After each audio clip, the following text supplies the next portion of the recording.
দর্শক, সমস্যা ছাড়া জীবন যেন লবণ ছাড়া তরকারি। নামটা ছোট, কাজটা বড়, রান্নাঘরে তারই রাজত্ব। দর্শক, এতক্ষণ আশা করি বুঝতে পেরেছেন আমি লবণ নিয়ে কথা বলতে আজকে এসেছি। আপনারা দেখতে পাচ্ছেন আমার পিছনে লবণ চাষিরা রয়েছে এবং সারি সারি অনেকগুলো পিরামিডের মতো একটা চিত্র আমরা দেখতে পাচ্ছি। আসলে এই পিছনের অংশটা যদিও পিরামিডের মতো, অর্থাৎ মিশরের পিরামিডের মতো, কিন্তু বাস্তবে এগুলো মিশরের পিরামিড নয়, এগুলো হচ্ছে লবণের পিরামিড। দর্শক, বর্তমানে আপনারা জানেন লবণের দাম অত্যন্ত নিম্নমানের। ইউনূস সরকারের একটি সফলতা হচ্ছে সকল পর্যায়ে দ্রব্যমূল্যের ঊর্ধ্বগতিকে অনেকাংশে নিম্নগতিতে পরিণত করেছে। কিন্তু অতিরিক্ত নিম্নগতিতে যদি কোনো দ্রব্যমূল্য কমে যায়, সেক্ষেত্রে যারা প্রান্তিক চাষি তাদের কি দুরবস্থা হয় সেটা আপনাদের সামনে আজকে তুলে ধরব। দর্শক, এখন প্রকৃতপক্ষে লবণের দাম কত, অথবা লবণের কি অবস্থা, কিভাবে লবণ উৎপাদন হয় এবং লবণ উৎপাদন হতে কতদিন লাগে, সে বিষয়ে আমরা প্রান্তিক কিছু তরুণ মেধাবী চাষিদের কাছ থেকে জেনে নেব। আপনার নাম কি? মোহাম্মদ ওমর হোসেন। আচ্ছা, আপনি আমাদেরকে লবণ সম্পর্কে একটু ধারণা দিবেন। এই লবণের এই অবস্থা কেন, মাটির এই অবস্থা কেন, এবং তেরপল দিয়ে মনে হয় তেরপলের ভিতরে লবণ রয়েছে, কিন্তু এই অবস্থা কেন? এটা প্রাকৃতিক বৃষ্টির কারণে এটা আমরা বন্ধ করে রাখছি, যেহেতু বৃষ্টি না ঢুকে।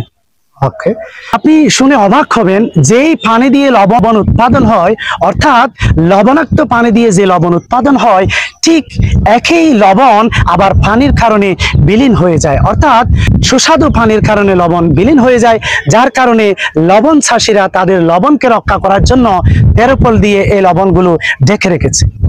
দর্শক, আমরা প্রান্তিক চাষিদের থেকে আরেকটু জেনে নিব বর্তমানে বাজার মূল্যে লবণের দাম কেমন। মনে করেন প্রকৃতপক্ষে বাজারের মূল্য হয়েছে এখন 100 থেকে 120 টাকা মতো। বর্তমান সময়ে আমার মনে হচ্ছে 5 থেকে 10 বছরের মধ্যে সবচেয়ে দরপতন হয়েছে, সবচেয়ে সর্বনিম্ন দর এটা। তাহলে আপনাদের যে লবণের কাজে যে সমস্ত শ্রমিক নিয়োগ করতে হয়, এগুলা কি প্রতিদিন নাকি মাসে নাকি 6 মাসে, কিভাবে নিয়োগ করেন? আমাদের ক্ষেত্রে কিছু ক্ষেত্রে 6 মাস থাকে, কিছু ক্ষেত্রে 7 মাস থাকে। এটা নির্ধারিত করে ওই প্রকৃতি বৃষ্টির কারণে। আচ্ছা, যদি বর্ষা আগে যদি নেমে যায়, ওরা আগে চলে যায়।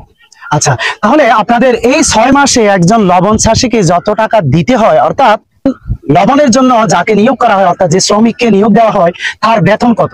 তার বেতন বলতে কিছু ক্ষেত্রে 2,10,000 টাকা, কিছু ক্ষেত্রে 1,90,000 টাকা, কিছু ক্ষেত্রে 2.5 লক্ষ টাকা। সেটা ডিপেন্ড করবে মূলত দর্শক ব্যক্তির কাজ, সক্ষমতা এবং যোগ্যতার উপর। হ্যাঁ, লবণের যে শ্রমিক নিয়োগ দিয়েছেন, এই শ্রমিকের দাম এবারে লবণের দামের সাথে কতটুকু সামঞ্জস্য? আপনি কি মনে করেন যে এবারে লবণ চাষের মধ্যে আপনারা মোটামুটি শ্রমিকদের টাকা দিয়ে পেরে উঠতে পারবেন কিনা? মনে করেন শ্রমিককে টাকা দিতে হলে আমাদের আরো 800 সমান নুন পড়াইতে হবে। আমরা 300 মতো পড়াইছি, কিন্তু এই বছরের হিসাব ক্ষেত্রে করলে আমরা ওদের অর্ধেক টাকাও তুলতে পারি না মাঠ থেকে। অর্থাৎ এই লবণ চাষের মাধ্যমে আপনারা অনেকাংশে এবারের সিজনে ক্ষতিগ্রস্ত অথবা ক্ষতির সম্মুখীন হবেন। বলতে গেলে কানিপতি আমাদের প্রায় 50+ লস থাকবে আমাদের। যে লবণ চাষের মাধ্যমে লবণ চাষী তার স্বপ্ন দেখে পরিবার এবং সংসার নিয়ে সুখে থাকবে, অথচ সেই লবণের দাম নাকি এখন নিম্ন গতিতে। দর্শক, আমরা এবার আরেকজন প্রান্তিক চাষির সাথে কথা বলবো, যিনি এই লবণ চাষে কতদিনের অভিজ্ঞতা রয়েছে সেটি বলবেন। আপনি কতদিন ধরে লবণ চাষ করতেছেন? আমি লবণ চাষ করতেছি যে প্রায় 30 বছর ধরে। চমৎকার বিষয়, উনি 30 বছর ধরে লবণ চাষ করতেছেন। আচ্ছা, লবণের যে এখন চরম অবনতি হয়েছে দ্রব্যমূল্যের, অর্থাৎ লবণের দামের যে চরম অবনতি হয়েছে, সে বিষয়ে আপনি সরকারের কোনো পদক্ষেপ আশা করেন কিনা?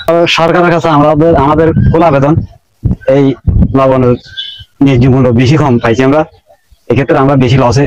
সরকারের কাছে খুব কোন আবেদন, লবণ আরো ন্যায্য মূল্য বাড়তে হবে আশা করি আমরা।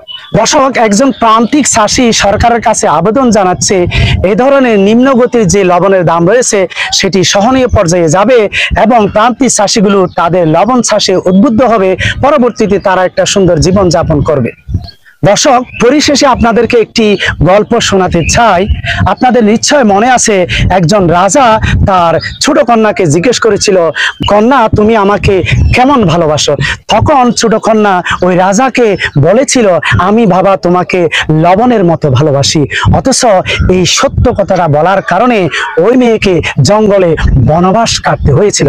ঠিক একইভাবে প্রকৃতপক্ষে রান্নার স্বাদ যেমন লবণ ছাড়া চিন্তাই করা যায় না, ঠিক একইভাবে এই স্বাদ যদি ধরে রাখতে চায় তাহলে এই শ্রমিকদের উন্নয়নের কোনো বিকল্পই হতে পারে না। দর্শক, আমাদের সাথে এতক্ষণ থাকার জন্য আপনাদের সবাইকে ধন্যবাদ।